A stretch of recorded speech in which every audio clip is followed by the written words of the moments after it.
Good morning and welcome to Stand Up for Jehovah. Now you may or may not have heard that last Sunday I went down to my local Kingdom Hall of Jehovah's Witnesses and I picketed outside for 4 times for the 4 different congregations that meet there. Now this came about mainly because I was showing off to Mark Latham. We just happened to be chatting and I'd had this idea in my head and so I kind of gobbed off and said, oh, guess what? I'm going down to my Kingdom Hall tomorrow to PICKET. And he said, would you like me to come and video it? And I said, yes. And what I really meant was, no, I'm not really going to do it. So I had to spend all day Saturday building my billboard and printing off my signs and gluing it all together so that I could actually put my money where my mouth was and do the business.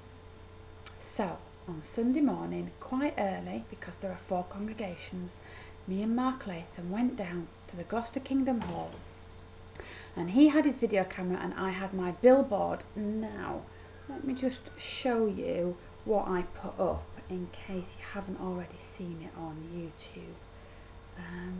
Not YouTube, Facebook. Okay, so I had, the 2 witness rule hides paedophiles, silent lambs, and as you can see that's the Jehovah's Witness board, and on the other side I had why do you tithe, www.jw.facts.org. okay, and so I just kept kind of spinning that round. Now where the Kingdom Hall is, there's a big main road and there's a drive off it which is quite short, and the pavement, the public pavement, goes down the side of the drive right to the gates. So I could stand really close and I was able to look into every single car of every single Jehovah's Witness and say good morning and kind of encourage them to read my board. Now the very first Kingdom congregation that we did was really sad because there were about 40 to 45 people turned up and they were all really old. This was clearly the congregation where they sent old Jehovah's Witnesses to die. And to be honest, I was completely overwhelmed with pity for this congregation because that hall easily holds about 150 people. And so for 45 oldies to be sat in there, I just felt, oh, I want us to become friends. I want to be like your friendly neighbourhood apostle mascot. I want to put a little lemonade stand outside and say nice things to you, and maybe we can play football on Christmas Day in no man's land. I genuinely felt overwhelming pity for these guys, and nobody came out and challenged me and nobody phoned the police. It was just very sad. What was even sadder was that as well as this small number of really old people, there was one teenage boy, and when that boy was driven past in the back of his mum and dad's car, my heart bled for him. The only teenage boy, the nearest ages to him was a 9-year-old girl. There were a couple of girls that looked quite young, and then like 60, 70-year-old people. And this lad in the back of the car had a worldly cardigan on, not a suit and not a tie, and he had these fluffy headphones on. And me and Mark just looked at each other and said, that guy's nearly out already. And the guy he looked so depressed, he couldn't even raise his eyes up to the billboard. He wasn't even excited that they'd got their very own apostate that morning. So the second congregation that I went to was really quite feisty. They won the RC competition of the morning. So what was interesting, this was the segregated congregation. There were loads and loads of black brothers and sisters. When I say loads, we're still only talking about 80 in maximum I counted. But they were nearly all black, a few whiteys. And I've got to hand it to the black brothers and sisters. To a man, they stopped and read the board. 2 cars actually stopped on the drive and looked up at the board, and all the others slowed down and rubbernecked. And I was thinking, what are you doing? You're supposed to be looking like this way. Fair play to them. I've got to give them a medal for that. The whiteys that drove down the drive all looked like they were sucking lemons. They were like this. And I got a couple of really great expressions like, ugh, like that, which was great. But none of the black brothers and sisters did that. They were ace. And then, as I was stood with my billboard, a lady was walking into the Kingdom Hall, and she looked to be about 50-ish, really nicely dressed, and she came up to speak to me, and she was Eastern European, so although I could tell what she was saying, her sentence structure was a little bit confusing for me to understand. She was an apologist. She was coming over to tell me that everybody's human and people make mistakes, and I was being really nice to her and saying being a paedophile isn't just a mistake. It's not like accidentally taking too much change out of a shop, is it? Or saying God damn when you meant to say drat. It's a bit worse than that. Anyway, while we were stood having a very nice polite chat, an elder started walking up the drive, and I was really concerned for her, and I said, look, this guy's going to tell you off. And she said, I don't care. And I thought, wow, this is a feisty congregation. And the elder walked right up to us, and again I was genuinely worried for her, and I said, look, he's going to tell you off for talking to me. And he said, no, I'm not. And then she kind of backed off and went. And what transpired, I think, was because this elder, in retrospect, didn't have full control of this feisty congregation. They were all reading my board, some of them were coming to chat to me, and I just felt like he felt a little bit out of control, and he was steaming mad. So he started off by saying to me, what do you think you're achieving by this? You're going to achieve nothing. Nobody's reading it. Nobody's interested. You're achieving absolutely nothing whatsoever. So I said to him, well, that's good from your standpoint. You should be pleased, shouldn't you? And he goes, well, I'm not pleased. And he goes, what can one person do? And I thought, ooh, Martin Luther King, Mother Teresa. I was obviously, you know, in that same league, clearly, by standing with my little poxy board. I was up there with Gandhi and the big guys. What can one person do? What a cock, I thought in my head, because I was being quite polite to him. So I said, well, he goes, what do you think you're trying to achieve? I said, well, I'm just trying to educate people, because not all the witnesses know about the 2-witness rule. And he goes, well, I know all about that. And I goes, well, surely as a human being, I said, I know there's not mandatory reporting, but surely as a human being, you would be moved to tell the police if a child said they'd been abused. I said, if I see a house being burgled and I'm the only person there, I don't think to myself, ooh, there's a scripture in Leviticus that says you must have 2 witnesses, so I won't phone the police. I said, you phone the police and let them do their investigation. He goes, oh, I know all about that. So then again he said, what can one person do? So I said, well, actually, I've written to the Charities Commission and they're now investigating you. I didn't tell him that quite a few other people had written as well, and my letter had nothing to do with it. But anyway, that's the case. I did. And a few weeks later, they announced an investigation off the back of other people's letters. So he goes, yes, I know all about that. I said, well, that's a big deal. I said, and the other thing is, I said, in Australia, there are mandatory reporting rules now. I said, and the governing body have been taken to court because they're refusing to comply with them. He said, I know all about that. I said, and you'll know, therefore, that in court in Australia, that the defence for the governing body said that there was no such thing as the 144,000 that didn't exist. He said, who said that? I said, the legal defence for the Jehovah's Witnesses in court. He said, well, I don't know all the details. And I thought, no, exactly. So then he goes, are you disfellowshipped? And I said, no, I'm not actually. And he goes, what's your name? At which point I just smiled and looked away. And then he goes, which congregation are you in? At which point I again ignored him. And then he goes, you're ashamed. And I goes, how am I ashamed? I'm stood here with a massive board in front of the whole high street. So he walked off and he went, well, I'm going to find out who you are. And at this point, I felt the entire population of 10-year-olds in the country were behind me when I said to him, ooh, I'm scared. And off he went. So I'm really hoping actually that there's going to be a judicial committee, because I've got a bit more comedy I can wring out of this if I can record it. So that was that. Off I went, and I came back about 3 o'clock for the 3rd congregation, which won the prize for the most brothers who looked like they were in IT and who had Chinese wives and children. This wasn't a segregated congregation. This was mainly whiteys with the as I've mentioned, a few Chinese wives and children. which is advertised on jw.org as having meetings in Chinese, which I can guarantee you is completely untrue, because there were about 80 or 90 witnesses turned up to that meeting, and I'd say 6 to 8 Chinese people. If they genuinely do hold their meetings in Chinese, the other people in the hall will be even more bored than they were before, and they'll have to colour in even more little O's in their watchtowers and look even harder at the picture on the back of the songbook to see if they can see what I can see. Anyway, nothing really happened there. Nobody came out and challenged me.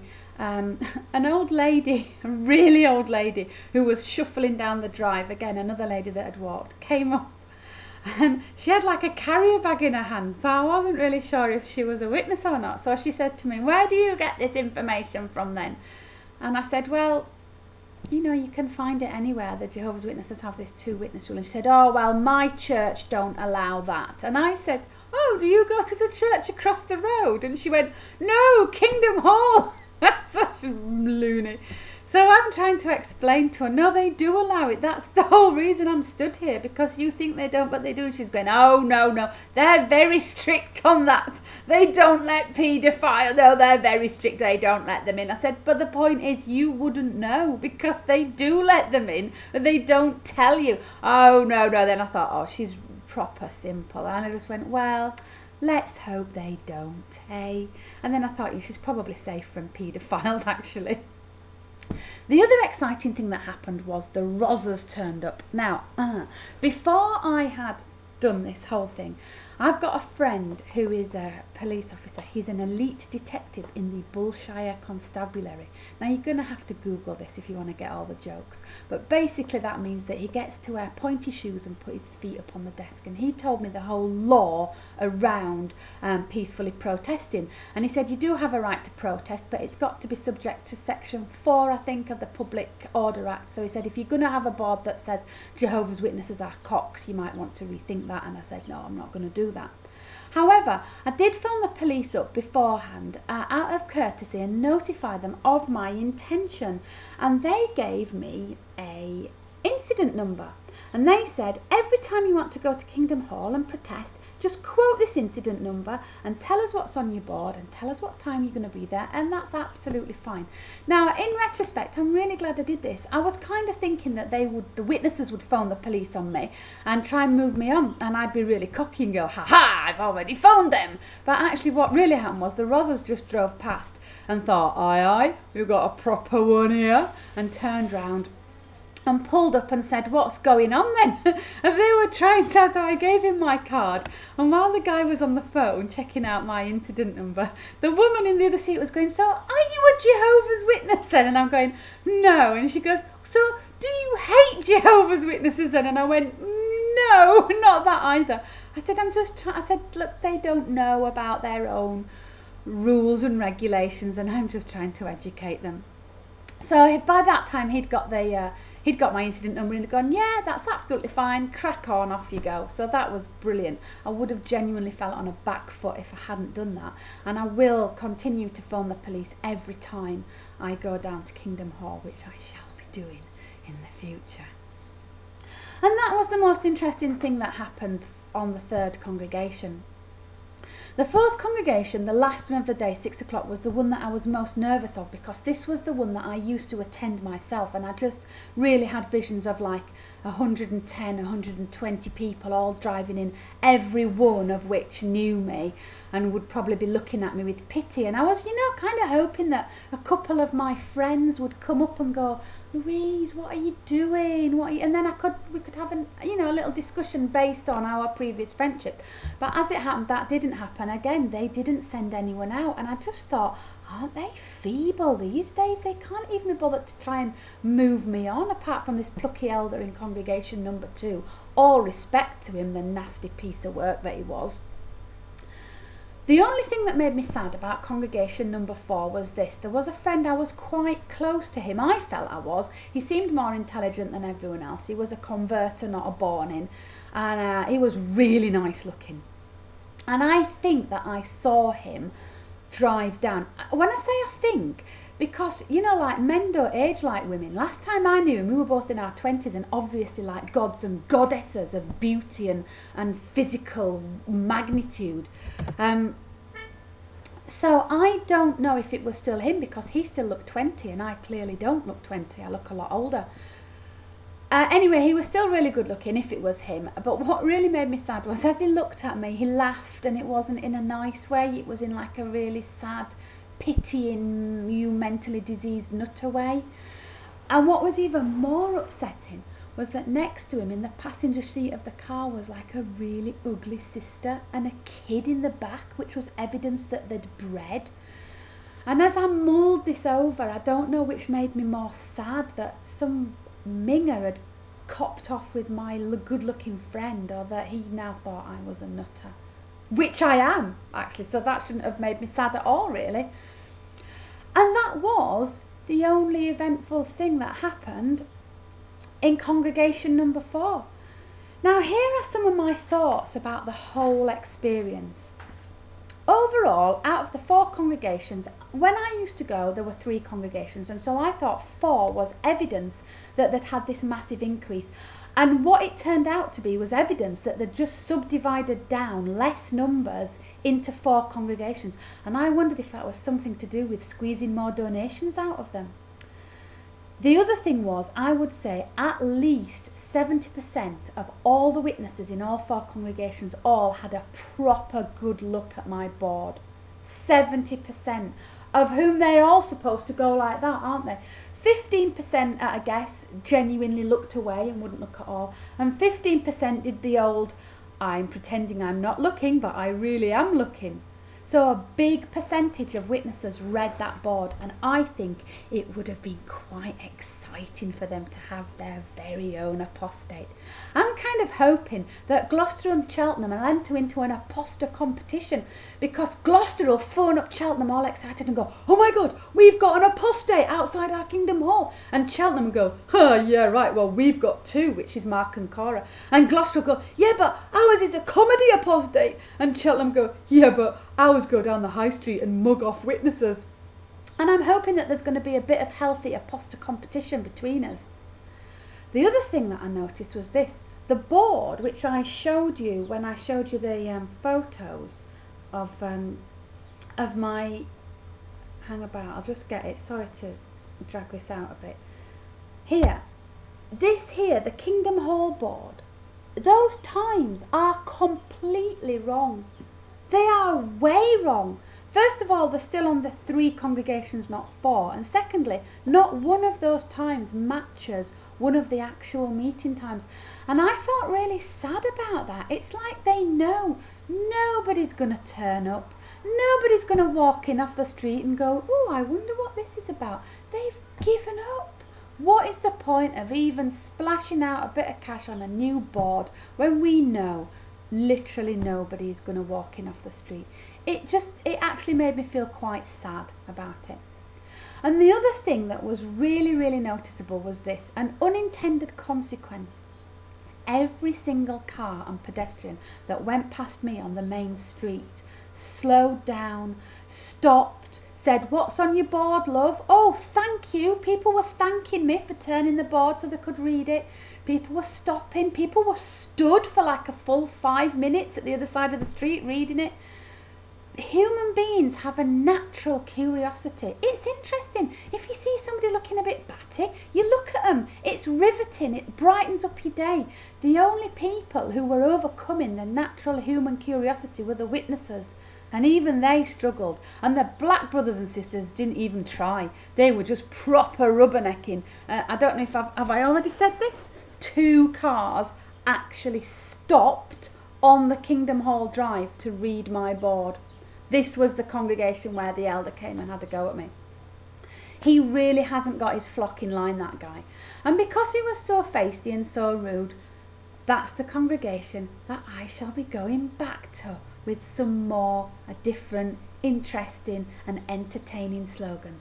And I'd like to think that eventually we can reach a point where they know me and they love me and I'm their very own apostate, and you know, we can perhaps exchange smiles and friendship and you know, as I said before, play a game of football in no man's land, and maybe I can set up a lemonade stall in summer and hand out drinks. And I've got a feeling that this is going to develop into something really lovely and positive.